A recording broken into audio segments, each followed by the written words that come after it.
Era uma manhã como qualquer outra na planície polonesa, até que o céu escureceu. Não eram nuvens, mas uma nuvem de aço vinda do oeste. Em 1º de setembro de 1939, o mundo testemunhou o nascimento de um novo pesadelo, a Blitzkrieg.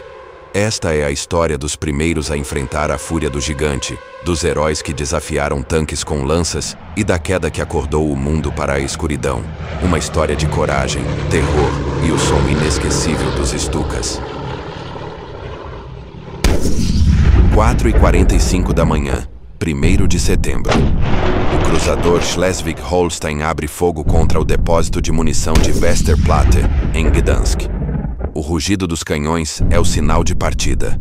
Enquanto as primeiras granadas riscam o céu ainda escuro, soldados poloneses acordados em sobressalto correm para suas posições. O pesadelo, ensaiado em segredo, tornava-se realidade. Minutos depois, um zumbido ensurdecedor dominou os céus. Eram os Ju-87 Stuka, os canhões voadores. Eles não apenas bombardeavam, aterrorizavam.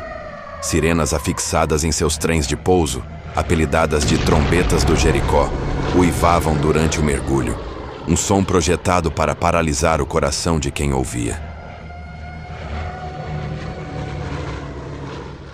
Enquanto os céus desabavam, a terra começou a tremer.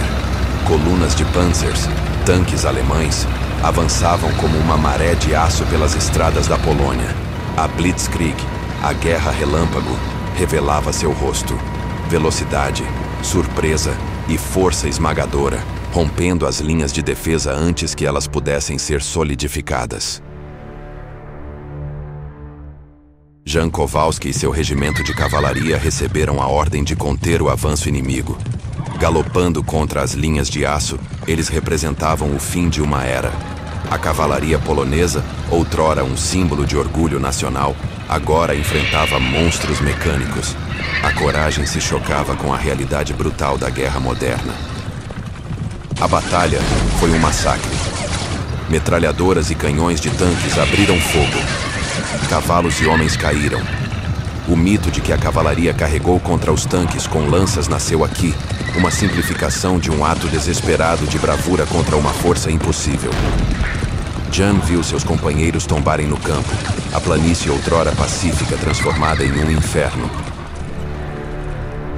Enquanto o exército se reorganizava desesperadamente, os civis sentiam o peso da invasão. Ana e seus filhos fugiam de sua casa em chamas, juntando-se a um rio de refugiados que entupiam as estradas.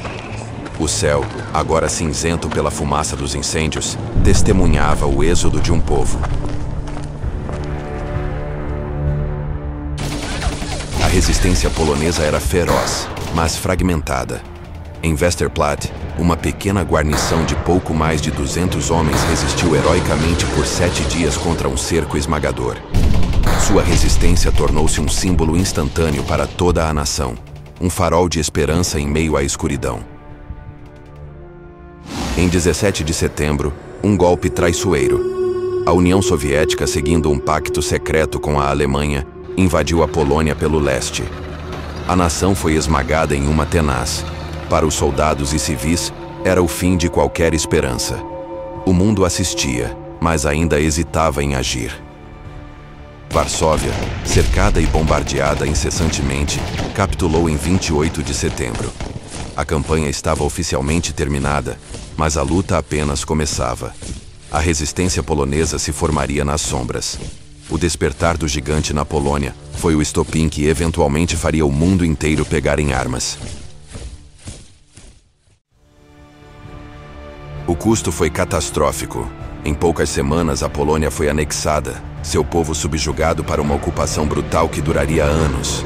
A Blitzkrieg provou sua eficiência mortal, e o gigante da guerra total despertou. O mundo nunca mais seria o mesmo. O som dos Stukas ecoaria pelos 6 anos seguintes, um lembrete sinistro do que começou naquela manhã de setembro.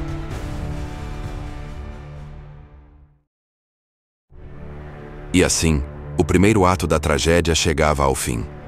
Mas esta é apenas o começo da nossa série sobre os capítulos mais sombrios e decisivos da Segunda Guerra Mundial. E vocês? O que acham? A coragem dos soldados poloneses poderia ter mudado o resultado com melhor tecnologia? Comentem abaixo qual frente de batalha gostariam de ver no próximo vídeo. Não se esqueçam de se inscrever no canal Sombras Ilustradas. Clicar no sininho das notificações para não perder os próximos capítulos.